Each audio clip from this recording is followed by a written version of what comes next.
I was running the farm as I was at campus. Okay. Oh, wow. Yes, I was at campus. So after campus, when I got my transcript, I looked at the degree and I'm like, I'm going to put all this away in chicken. Yeah.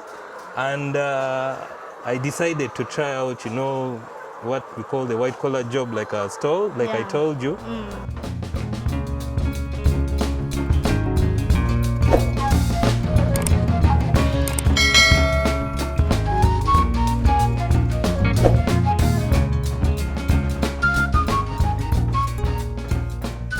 And I left the farm. I handed it over to be run by other family. Okay. Unfortunately, the thing, I think it was too huge because like I told you, there were over 5,000 birds. Managing the logistics, the feeding, making sure the feeds come on time, the eggs are delivered, the sales.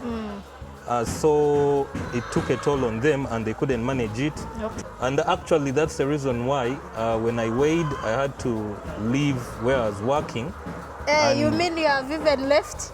Yes. Guys, you can see he's an engineer, very well educated, but he's now telling me that he has left. Wow. Yes.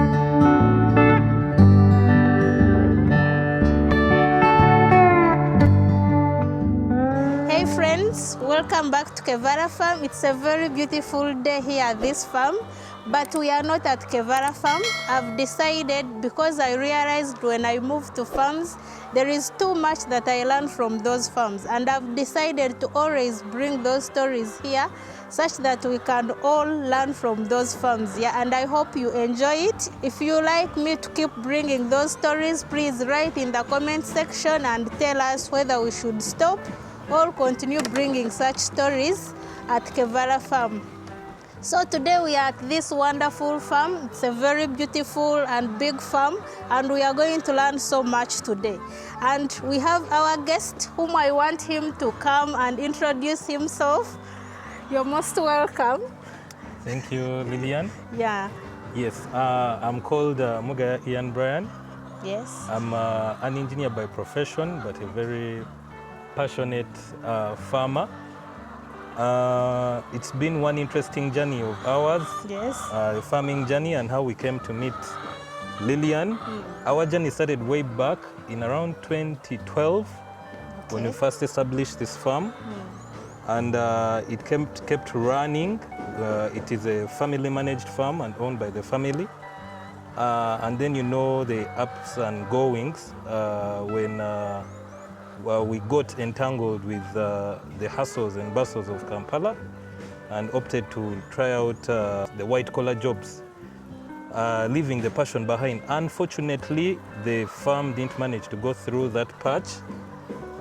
It ended up collapsing, and I think we were out of business by around 2017. The farm had run for 5 years by then. But just recently here, around 2024 in August, that's when we resumed construction after going through and weighing the assets that we had on ground, and leaving such an investment to go to waste wasn't really making sense. So we sat down as family, we recalibrated, and we decided to continue where we had stopped. Previously, we had reached a capacity of over 5,000 birds, collecting over 100 trays of eggs a day. But when we moved on, all that came down.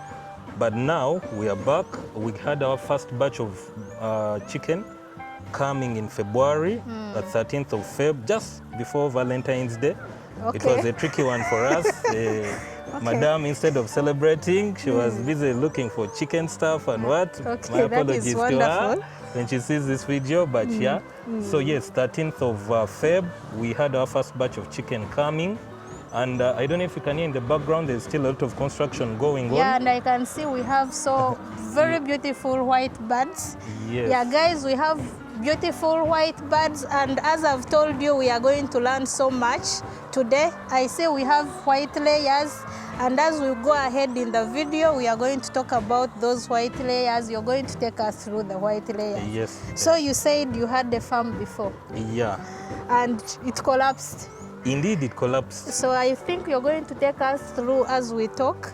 Yes. So please tell us, why did the farm collapse? So the farm collapsed because of some life changes, some life decisions that, especially me, that I took.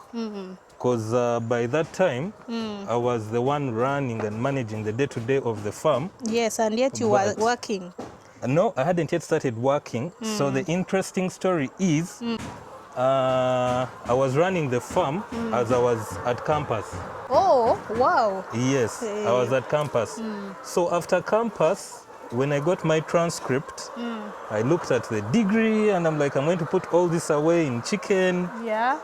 And I decided to try out, you know, what we call the white collar job, like I told you. And fortunately, my mom knew some people and I got connected and I left the farm. I handed it over to be run by other family. Okay. Unfortunately, the thing, I think it was too huge because like I told you, there were over 5,000 birds. Managing the logistics, the feeding, making sure the feeds come on time, the eggs are delivered, the sales. So it took a toll on them and they couldn't manage it. Okay. Then came in some vices, you know, there's theft on the farm. So it didn't actually take more than 2 years. Oh, that is bad. And then it collapsed. But it kept as a passion and I kept thinking about it and wanting to revisit it even as I was working somewhere. And eventually this year I decided to really get hands-on. And like I told you, so that's where the journey restarted. It started actually, another fact, I was listening to one of the presidential speeches. I remember it was around July. Yes. And he talked about some of the sectors where the government has put emphasis, and he mentioned agriculture. And I was sure we had the skill and knew how to raise the birds because we had done it and it was profitable. So some mistakes were made, even me, because like back then, the feed part, we would just go to the mill and they give us a complete feed. When I came back and we were running again, it was a total shocker because I saw how this time around we manage the quality of the feeds, how it's mixed, the quantity of the ingredients, and yet back then we just get from the milling, meaning you never knew anything. You didn't know what was mixed. Yes, and shockingly, then we were averaging just when we would hit about 78% of production in laying. We were like, wow, we are performing. Okay. But now, when we are even at 88%, we start calling the vet. The birds have gone down. What is happening? Because our target is 90% plus. Yes. So which means back then, did you even have the records? No. You didn't have the records? We didn't have the records. The record I had was actually expenses and sales. Only? Yeah. Then we also had some records of production. We would look at how many the birds that have laid, but we didn't have a day-to-day. And then the calendar, the schedule of the farm, because around now, 10th we are deworming, 11th we are vaccinating, give them 2 days, and then we give them a vitamin to boost that. Then given that they're in cages, we also boost them with calcium, so all that.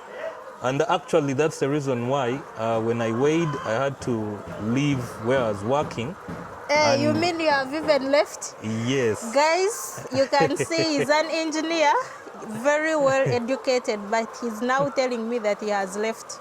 Yes. Wow. So now I focus on private practice, but working on 8 to 5. We have a master plan and a target where to be, in the coming above the next 5 years. Okay. So when I sat down and evaluated where we would be in 2 years, if I had my attention split, we're going to take 5 years to get there, meaning we're going to execute the 5-year plan in about 15 years. Okay. But currently, as I'm speaking, I could comfortably say we are ahead of schedule of our 5-year plan. Okay. Because yes, we brought in 1,500 birds as you we were mean reviewing. the white layers. Okay. Yes, and unfortunately, I don't know whether the devil was trying to be funny. Okay. We got hit by Gumboro. Wow. It was, that a was shocker. bad. We had to be steadfast. We had to hold on.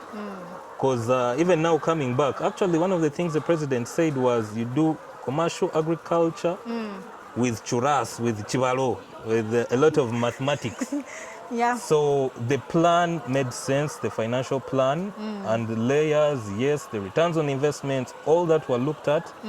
So we decided to focus on that. And yes, Gumboro was a challenge, but when we sat down with the main partner, because like I told you, it's a family farm, and we agreed that even if we lose all the birds, 100% mortality after the Gumboro outbreak, we are not going to stop. We were going to resume because we had just put in a lot of money in the structures. We had redone the cages. I'll share some pictures with Lillian of how run down the farm had gone. But I can say, because now, actually, as I'm speaking, we have a capacity of about already 3,800 birds. Wow, that is a good Because we have number. 1,200 in the cages, because we lost over 200 birds. As we move, Yes. so guys, as you have heard, giving up is not an option. Even if they were hit by Gumboro, they decided to continue. We brought in, after the challenge of Gumboro, we moved on. The birds finally managed to come through, and now the production is over 90%. 90%? Yeah, at Wow, our that first is try, good. because actually that's where Lillian comes into our journey. Yeah. Because we consulted her a lot, all the time. Lillian, the chicken have done this. Lillian, the chicken are like this. Unfortunately, before the Gumboro outbreak, we hadn't yet started interacting with you. Yeah, so it was an interesting journey. You have heard Lillian, even you, if at all you have any questions, feel free to reach out and ask. I'm always willing to answer all your questions and help, because my aim, I want all of us to succeed in poultry farming and earn the money which we hear about. People say that there is money in poultry farming. So I see you have chicks in the brooder. Yeah, we have chicks in the brooder. So are we allowed to come in and see and have a look? We can disinfect, but I don't know how we can reach the other side. So crucial about the biosecurity. Yes. And I'm sure it is because you were hit by Gumboro. Yeah. Is it? Yeah. So right now I know it is never going to happen. That is true. So I see you're already expanding so now the space. what's happening, because the house is about 8 meters by 14, and we had it in half, but unfortunately within 2 weeks the chicks are over, they can't fit in the half that we gave them. So now here we are, that's why there is a lot of disorganization outside. We're moving out the other half of the brooding materials. And now we are looking at expanding. By the end of today, we are going to have the birds occupying the whole house. Of this space. Yeah, so we can maybe have a peep into the brooder. Before we go, I see this system. This is my first time seeing it here. Yes. So what this system, we adopted it from the cages. We saw how efficient it was in the water management, maybe attaching some figures. When the white birds were still in this house, because this has been our brooder, and they were not yet even 2 months, the boy would tell us he uses over 12 jerrycans of water a day. Okay. And when we're buying medicines, it would really be expensive. But they are much older and they're in cages, and if when we are to administer the drugs, we use 8 to 10 jerrycans. it might look like something small, but when you compound those 4 jerry cans every day, you really, and we were not looking at it in terms of the water, because we managed to sink a well and we tapped some rainwater, but in terms of the medicines, because that is medicine that's going to waste. And once you know medicine, when you're looking into medicine, you're looking at purchasing. So that was pushing up the medicine cost. So from that, we decided to adopt this, the nipple system. It's similar to the one that is used in the cages. And also the challenges, because we want to move this journey. Whichever step we go by, we learn. We had issues of coccidiosis also. Yes. And we wanted to make it easy for the people who are working and managing the chicken. So we decided to automate, semi-automate, with a little input by the workers. So what's going to happen, actually this one, the water system is almost fully automated. Apart from when we're administering medicine, the water comes in from up, it goes into the sub-tank. If anyone has seen cages, yeah, it goes into the sub-tank. So this is the sub-tank you're talking about? Yeah, that's the sub-tank. And then the sub-tank, there is a pipe network.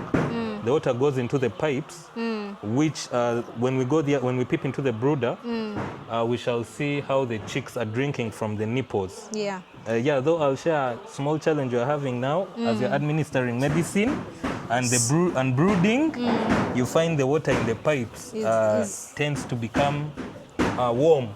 So in case anyone is doing this, the solution to that, we are constantly flushing. Actually, we flush the pipes. Flushing, what do? We go to the outlet of the pipe network and run the water. We let it run out. That's when we are not giving medicine. When we are giving medicine, we use the small brooding drinkers. Yeah, so maybe we can proceed. But what I wanted to ask, I see they are down. So you mean what happens when the chicken grow up? Because I see the level is down. All that we have thought of and looked into. Now this level is adjustable. There is a small pipe piece here. We shall just include a longer pipe piece and lift them depending on the chicken height. And actually we expect the birds to be on this level for just about 1 week. And we have already talked to the installer. He's going to come in, raise these wires higher and raise the nipples, because the drinking point should be, we try to make sure it's at the back level of the chicken. Yeah. So how many birds are you brooding right now? So our order was 2,600 birds and we got a 2% addition. Unfortunately, before on reaching here, there were 4 dead. But currently we stand at 2,636. Wow, that is a good number. But we have had actually less than 1% mortality rate. And we are hopeful because everything has stabilized now. We think by the time of off-laying actually might even be below a 3% mortality rate. That is wonderful. Yes. We are really doing a very good job, yeah? Yeah. With our consultant, Lillian. Yes. So the birds are really looking good. You can come and see the birds. So am I allowed to? Yeah, maybe you go in alone. I will stay here. These are our young ladies. The young layers. Yeah, the young layers. They have made 2 weeks. They're making 2 weeks tomorrow. And we have our vet Augustine, with us. He has been monitoring us because we work closely with Vet Augustine and Lillian. And when he says things are okay and Lillian says things are okay, then we continue pushing. So these are brown layers, I can see. They are not this white time layers. round, we are having brown layers. Funny story. And we are even talking about it in the brooder. With the white layers, as we're marketing the eggs, we experienced a challenge. I don't know where the myth started from of Chinese eggs, but given that the white layers, the eggs are not as cream as the brown layers, the selling, the marketing was an issue. People think they are fake eggs. So it has to take a lot of convincing. And actually, as we're moving around, we have videos and pictures of the birds in the cages. And we're like, no, these come from real chicken. You show a person on the phone, look, This is how they are. They're in cages, and yeah. I don't know why people think that those are fake eggs, but if you're there and you're watching, please, if at all you see, we are going to see when we go there. If you see those eggs, just know they are from the white layers. Yes, Yeah. if you see the breeds, if you go and research about breeds of layers, you're going to be able to find out those white layers. And they are also good layers. Yeah, they lay eggs. Actually, they lay big eggs. Those eggs are very big.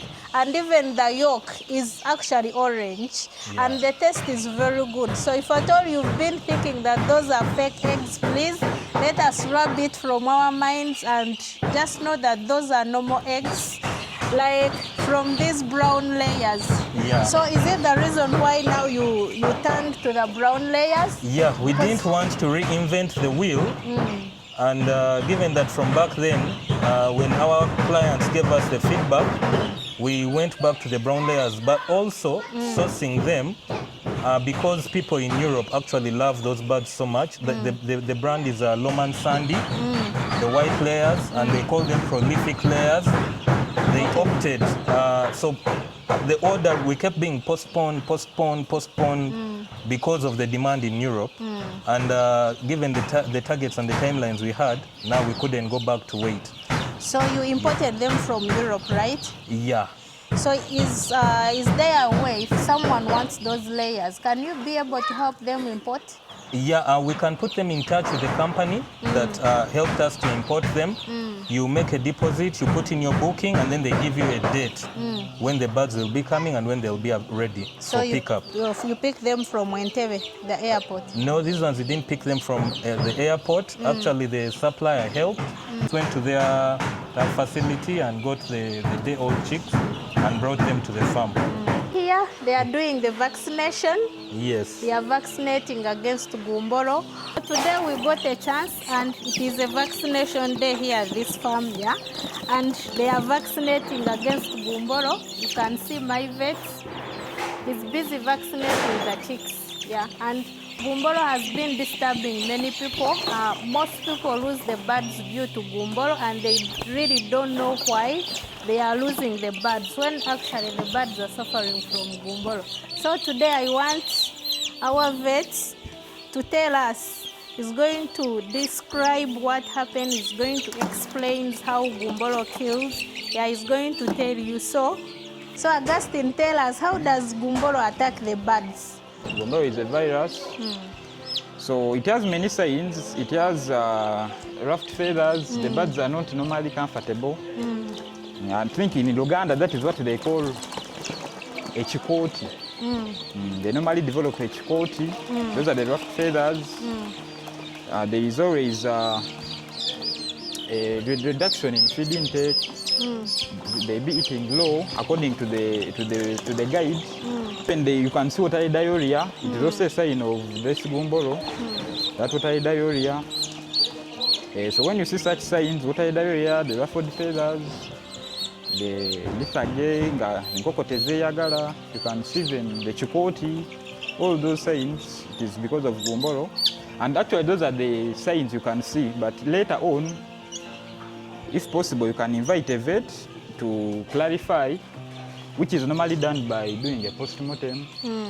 So there are parts where we do a post-mortem so that we find what exactly is affecting the birds. Those are there is a part on the bird called the basso of Fabricius. It is where Gumboro targets, and it is normally found at the extreme end of the bird. Okay. This is where it is found. It is throughout the digestive system. That is why normally Gumboro is vaccinated through the mouth, because the targets, it is throughout the digestive system. So that part is normally behind here, as you see. Then inside, I can't show it, but it is inside. So a vet can just clarify. So as they do the post-mortem, those are the signs that you can see that a bird has affected Gumboro. So, and it is so contagious in a way that it can even last in a poultry house for up to 6 weeks when it is just waiting for the right time. Okay. So it can be in a poultry house, since it targets birds from 3 to 6 weeks, it can be in the poultry house from that age, that period, when it is dormant, but when you do the risk of not vaccinating, of not doing the good temperatures, the good temperature ranges. So what are those good temperature ranges? That is, the temperature ranges differ from age to age.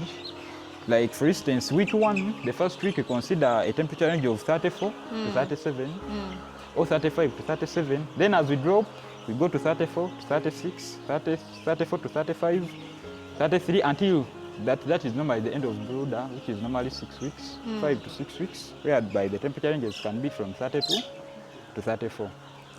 Okay, so what can we do? What can a farmer do in order to stop this Gumboro disease from the best attacking way their chicken? of avoiding Gumboro is one, first of all, in poultry keeping, there's a key factor you have to always consider, which is normally biosecurity. Yeah. Biosecurity is general for all diseases. Because now, for instance, someone can't move anyhow, goes where, goes to farms where, and they just come and they enter. Because Gumboro is a virus, it spreads through carriers like vectors. Actually, even there are vectors, those are the virus-carrying organisms, which are the people ourselves, the rodents, the other animals which might enter the brooder. So those carriers normally carry that virus to the birds. How about cold dens? Me, I know that what I have to do to stop Gumboro, I need to give heat. As you can see this bird, as it is, these feathers are not capable of producing the required heat. These are full feathers. So there is a lot of heat loss due to these feathers. That is why we provide enough heat at this stage. But as they grow, as you can see now, these are 2 weeks. These feathers are well developed. They are growing. So by 6 weeks, the whole body will be covered with the other better feathers, which can maintain good heat which reduce good heat loss. Which reduce heat loss. Is it heat loss or warmth? No, they reduce heat loss. When the heat loss is low, there's not much warmth. Okay. So now these are just small feathers. They can't. So that is why we provide that heat, so that the bird can get that external source of heat to maintain its process during the brooding period. Generally, as I've said, heat is a necessity to all birds. But not only heat will restrict Gumboro, even the vaccination. As you can see, me personally, I normally consider doing mouth drop than putting in water. Because now water is risky. Water is kind of risky. Not all birds shall take the required amount of water for the virus to be compressed. As you know, Gumboro is an immunosuppressive virus. It's an immunosuppressive disease. And when I say immunosuppressive, what I mean is it affects the immune system. That is why it's called an immunosuppressive. It affects the immune system, and it compresses the immunity of a bird to a very, very low state. So that's why I normally consider doing the mouth drop for Gumboro. For the rest, you can both work, but for Gumboro specifically, mouth drop is better. Okay. And not only mouth drop is needed, the heat is needed, that condition helps, the vaccinations, the biosecurity, all should be put in place.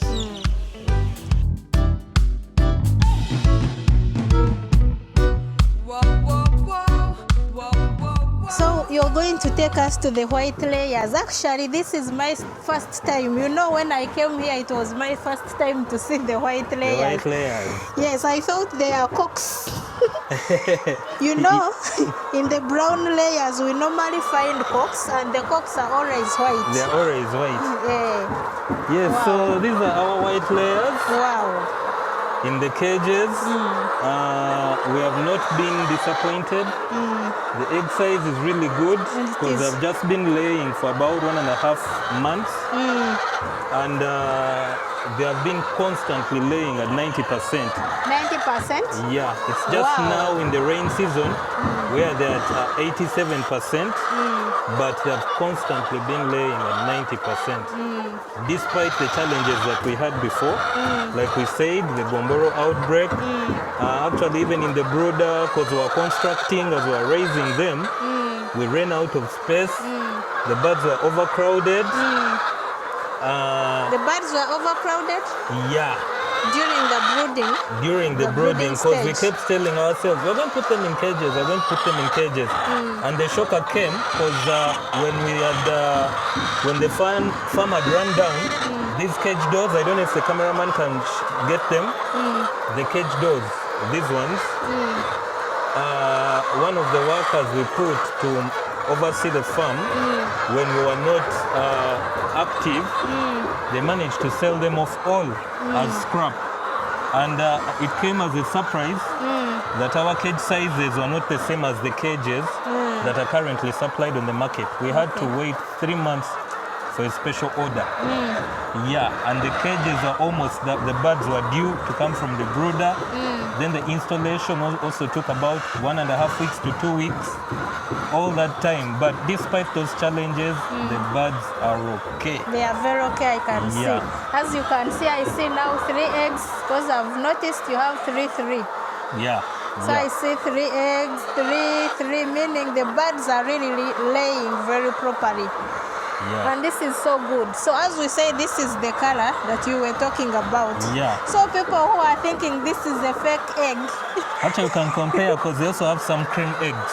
So here we have the cream, as you can see. We have the cream and almost white. And this is why people think that these are fake eggs. Fake eggs. Yeah. But these are normal eggs. And actually this egg, it's yolk. We shall see from the damaged eggs. Yeah. So this yolk is really orange, yellow yolk, and I know on the market people prefer the yellow yolk. The yellow yolk. So those who are calling these fake eggs, you're missing out. I think we should avoid that myth of saying that these eggs are fake. They are not fake, and as we have seen the chicken, I see you have charcoal. Yes, the charcoal in the feed helps the birds with digestive issues in their digestion tract, to help reduce on the smell for the cages. So we don't put in actual charcoal. We look for charcoal dust. You get the charcoal dust, what we call the senyente. Yeah, it's what we. Yeah. So we have been mixing about 30 kgs in a ton to help the ammonia. Yeah, the ammonia. Actually, I've noticed you do not have bad smell here. That is usually associated with cages. Yes. Yes. Yeah. And I also want to know how you manage your litter. Yeah, so because I've come to realize most people who are having cages, basing on the farms I've visited, they have an issue on how to manage the cages, how to manage the litter. The litter. So here I see it is different. I want us to know how you manage your litter. Yes, so from the past lessons, the chicken droppings were a very big challenge. We thank God we are blessed with a sizable amount of land. It's an acre. Okay. But I'm telling you, Lillian, we dug pits everywhere and put in droppings. They would get full in a matter of months. But as we're resuming, because by the time we came in, technologies had come, simple, innovative technologies. And I came to land on a gentleman who recommended a solar dryer, because as I was talking to the people when we were coming back into business, I was like, no, we have this challenge in the cages. Droppings are almost making us leave the farm. I talked about, now that is being handled by using a solar dryer. As we're having a tour around the farm, we shall have a look. And I can tell you it's been a game changer, because now what used to be a burden is a source of income. You put in the droppings, if the sun is good, within 2 to 3 days, it's ready. It is marketable, sellable manure, purely chicken droppings, very rich in nitrogen, as composed to last time, because actually the plantation in which we put the manure was so fertile for years. But now I think it also believes it's missing out. But that's how we have managed the dropping situation right now. We shall go and have a look at the solar dryer. You take us there right now. Okay, so yeah. I think we are through with seeing these beautiful white layers. Yeah. So let's go and see. So as we are moving to the dryer, maybe I can tell you about where we stand right now. Our target that was supposed to be a 5-year plan was to have a capacity of 5K minimum birds. So now you're having 3,000? Right now we have 3,800. The other batch is supposed to be laying in around Jan, Feb next year. Wow, I see. Yeah. So this is where I was leading to. Okay. So when I say that we are ahead of schedule, now the infrastructure actually for the 5K we have managed to do within the first year. Yeah, and we are actually moving very aggressively on this because we have also picked some banks that are interested and we are getting money. So this structure alone is going to accommodate 2,800 birds. Wow, this is good. Yeah, it is a double storage structure. We would have loved to have cages everywhere, but that is capital intensive and it was going to drag our development. Yeah, that and then when we reached out to our consultant, Madame Lillian, who is doing deep litter, we came to realize that actually there is no problem with deep litter if we manage, because what was taking us away from deep litter were the diseases. Because you used to call it deep litter. Deep diseases, yes.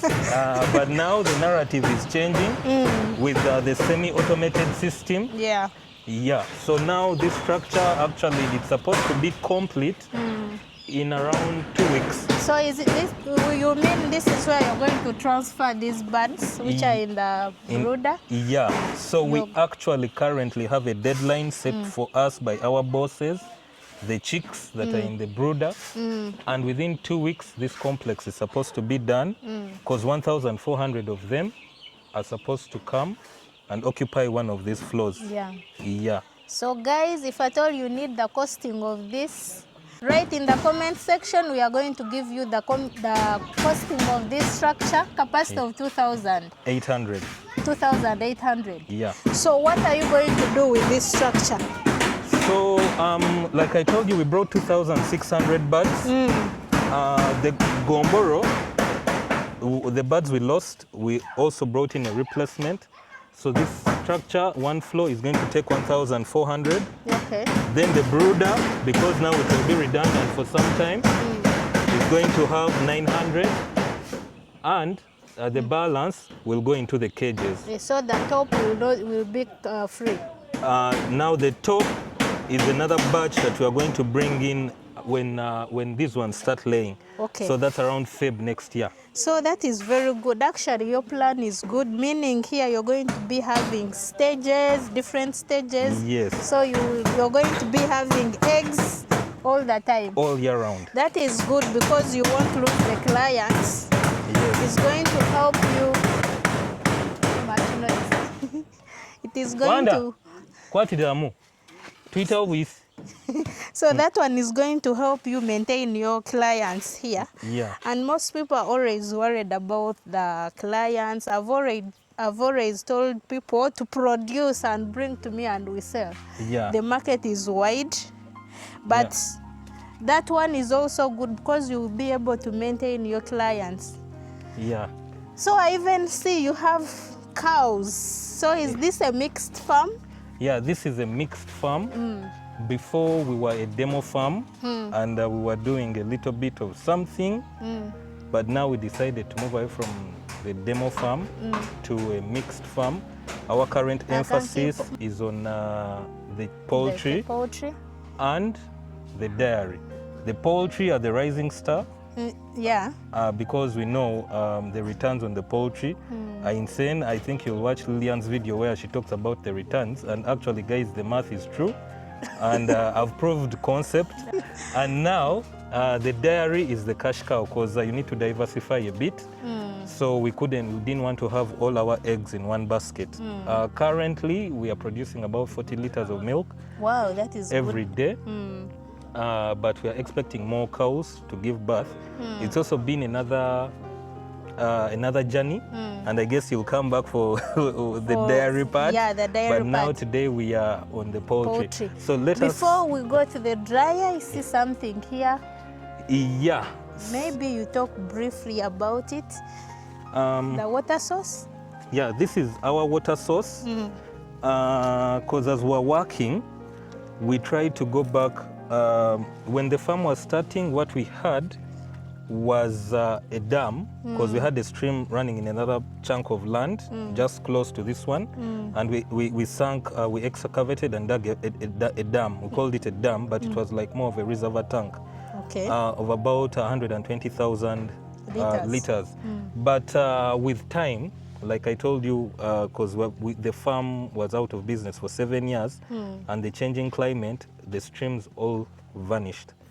So when we came back, we had a water problem. So we came back and decided to sink an underground water source, complete with a submersible pump. And actually, if you can hear, the camera won't be able to get it, but we are currently pumping. And we have a capacity of about 4,000 liters every day. That is good. Yeah. So here there is no problem of water. No problem of At water. my farm, because I use national water. Actually, guys, we've been talking about the rainwater, that it is bad. So do you treat your water? I don't treat the water, but because this is like spring water, underground springs, but we don't give our birds water from the rain harvesting tanks.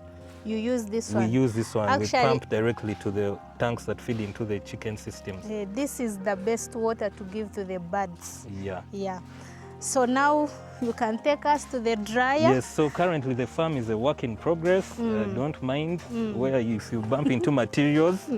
Yeah, but like I told you, by the end of execution of the master plan, everything would have fallen in place. And if you come back 2 years from now, it will be different. Yes, we shall be expecting His Excellency the President. So now, that is a side joke.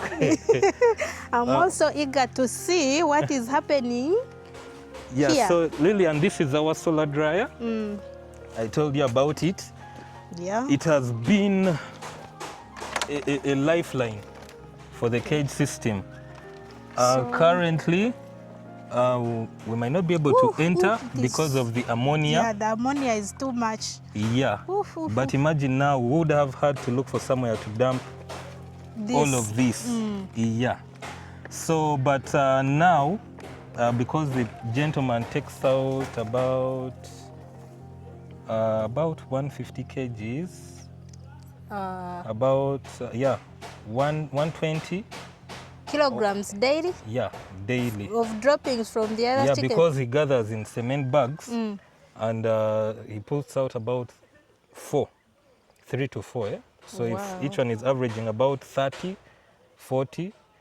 So, and we just bring it here. This is some of the dried manure. Under here, we are supposed to have a shed next to the dryer to have this ready to take, but currently we have been consuming it and putting it directly in the Napier plantation for the cows to keep it fertilized. And also we have a coffee plantation somewhere where we take it. So you're not selling, you're utilizing it yourself. The poultry is selling to the coffee. That is good. That's the beauty. Yes. So the capacity, what is the capacity of this? So this one is 8 meters by 12, sorry, 4 meters by 12. And it's estimated to handle dung for 2,000 to 3,000 birds. But the ammonia, is too much. It's stopping me from talking. But if I talk, can you be able to put manure up to the roof top? No. So the way the dryer works is you put in layers, and to maximize the drying, we have people come in at about 5 a.m. In the morning. And whoever looks at doing a solar dryer, the advice I give people who ask me, please don't operate in this thing during daytime. Because now it's coming to, is it coming to 6? Yeah, and we can't enter because of the ammonia. What we do, We open it at about 4 a.m. Some ammonia gets out, and then the boys go in, turn it around to have it dry much faster. Yeah, and then if there is any for packing, they pack, and then they bring out, because by 6, 7, when the sun is out, it starts being unbearable. Okay, that is a good tip. Yeah. So for some of you, if at all you're there and you've been disturbed by the litter, those of you who are having cages, this is the way to go. And if at all you need someone to do this for you, just ask. We are going to give you contact. You will be able to have this at your farm. So where else are we going? Okay. Yeah. That has been an interesting story from Mr. Ian, the engineer. Please, Ian, which the last word, the advice that you would give to someone who is viewing, and most especially those who have once failed. So which advice do you have for them? So my advice to them is farming is just like any other business. We hold it at a high pedestal, a very, very high pedestal, because when you're doing your work and something doesn't work out, you try again, you do again. But farming, you try one venture, and then when it fails, then you go, oh, no, can't do farming. But if you're passionate about something, you do it. You do it, you keep pushing, you push through the challenges, and instead of knowing so many little things, just be good at one thing which you really know. And for us, that was poultry. We decided to take on dairy as a side thing. Like I told, it's just a cash cow, but even it, we have had to be resilient because we are learning, but it's been a promising journey. So anyone, I advise people, please don't give up on agriculture. It is the backbone, not just for Uganda, also Africa at large. And that is where the next billionaires are going to be coming from. So Lillian, thank you so much for visiting us. We are always happy to have you. And you've really impacted us on this journey, and you've been very, very helpful. You've actually been an asset among the secret assets and weapons that we have had on this farm for this rapid expansion and growth. Yes. You're praising me. So guys, I hope this has been very educative, and I'm going to be bringing most of these stories. I know we have picked a leaf, or we have learned one or two from this video. So if at all you're new on this channel, my name is Lillian, and please don't forget to subscribe to this awesome channel. We bring everything about poultry farming. Yeah, on this channel we learn how to farm, how to manage, and how to reduce the costs, yeah, such that we can make profits from this business. So thank you so much for watching. Bye bye. Let me see you in my next video. You say bye to them. Bye, guys. Yeah. Yeah.